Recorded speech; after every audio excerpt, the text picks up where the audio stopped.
हनुमान जी की राम भक्ति की गाथा संसार भर में गाई जाती है, लेकिन क्या आप जानते हैं कि लक्ष्मण जी की भक्ति भी अद्भुत थी।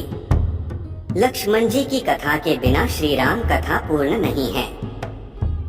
जब अगस्त्य मुनि अयोध्या आए तब उस समय लंका युद्ध का प्रसंग छिड़ गया।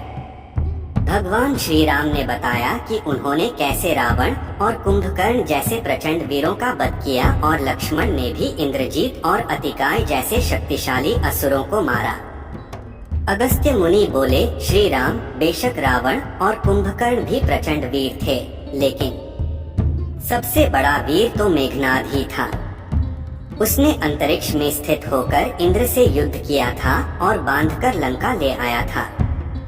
जब ब्रह्मा ने इंद्रजीत से दान के रूप में इंद्र को मांगा तब इंद्र मुक्त हुए थे। लक्ष्मण ने उसका वध किया, इसलिए वे सबसे बड़े योद्धा हुए। श्री राम को आश्चर्य हुआ, लेकिन भाई की वीरता की प्रशंसा से वे खुश थे। फिर भी उनके मन में जिज्ञासा पैदा हुई कि आखिर अगस्त्य मुनि ऐसा क्यों कह रहे हैं कि इंद्रजीत का वध रावण से ज्यादा मुश्किल था।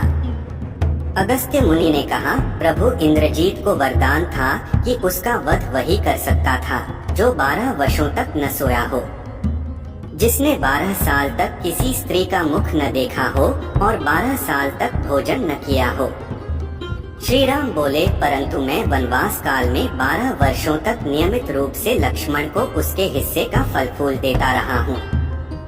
मैं सीता के साथ एक कुटी में रहता था, बगल की कुटी में लक्ष्मण थे, फिर सीता का मुख भी न देखा हो और 12 वर्षों तक सोए न हैं, ऐसा कैसे संभव है?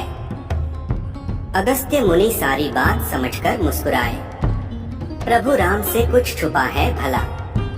दरअसल सभी लोग सिर्फ श्री राम का गुणगान करते थे, लेकिन प्रभु राम चाहते थे कि लक्ष्मण के तप और वीरता की चर्चा भी अयोध्या के घर घर में हो। अगस्त्य मुनि ने कहा, क्यों न लक्ष्मण जी से पूछा जाए। लक्ष्मण जी आए। प्रभु राम ने कहा कि आपसे जो पूछा जाए उसे सच सच कहिएगा। प्रभु ने पूछा, हम तीनों 14 वर्षों तक साथ रहे, फिर तुमने सीता का मुख कैसे नहीं देखा? तुम्हें फल दिए गए, फिर भी अनाहारी कैसे रहे और 14 साल तक सोए नहीं? यह कैसे हुआ? लक्ष्मण जी ने बताया, भैया, जब हम भाभी को तलाशते ऋषिमुख पर्वत गए तो सुग्रीव ने हमें उनके आभूषण दिखाकर पहचानने को कहा।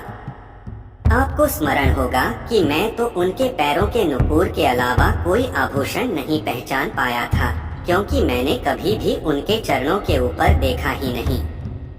14 वर्ष नहीं सोने के बारे में सुनिए, आप और माता एक कुटिया में सोते थे। मैं रात भर बाहर धनुष पर बाण चढ़ाए पहरेदारी में खड़ा रहता था।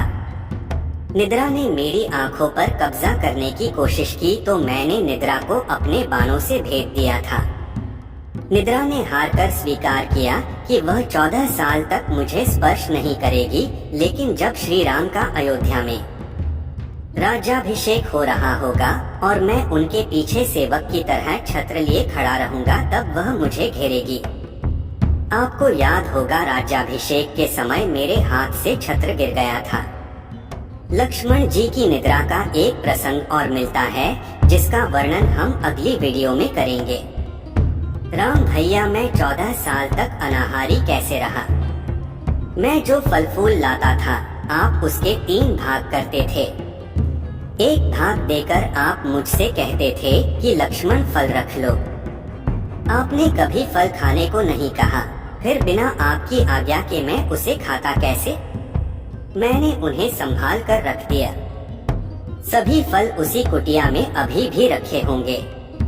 प्रभु के आदेश पर लक्ष्मण जी चित्रकूट की कुटिया में से वे सारे फलों की टोकरी लेकर आए और दरबार में रख दिया। फलों की गिनती हुई तो 7 दिन के हिस्से के फल नहीं थे।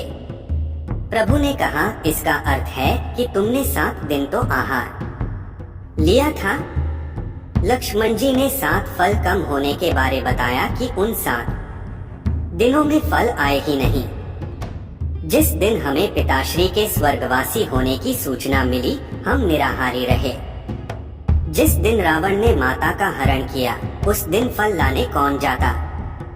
जिस दिन समुद्र की साधना कर आप उससे राह मांग रहे थे, जिस दिन आप इंद्रजीत के नागपाश में बंधकर दिन भर अचेत रहे, जिस दिन इंद्रजीत ने मायावी सीता को काटा था और हम शोक में रहे, जिस दिन रावण ने मुझे शक्ति मारी और जिस दिन आपने रावण वध किया, इन दिनों में हमें भोजन की सुध कहाँ थी? विश्वामित्र मुनि से मैंने एक अतिरिक्त विद्या का ज्ञान लिया था, बिना आहार किए जीने की विद्या। उसके प्रयोग से मैं 14 साल तक अपनी भूख को नियंत्रित कर सका, जिससे इंद्रजीत मारा गया। भगवान श्री राम ने लक्ष्मण जी की तपस्या के बारे में सुनकर उन्हें हृदय से लगा लिया। अगर आपको यह जानकारियाँ पसंद आई हो तो कृपया हमारे इस शिव शक्ति मेडिटेशन चैनल को सब्सक्राइब करें। जय श्री राम।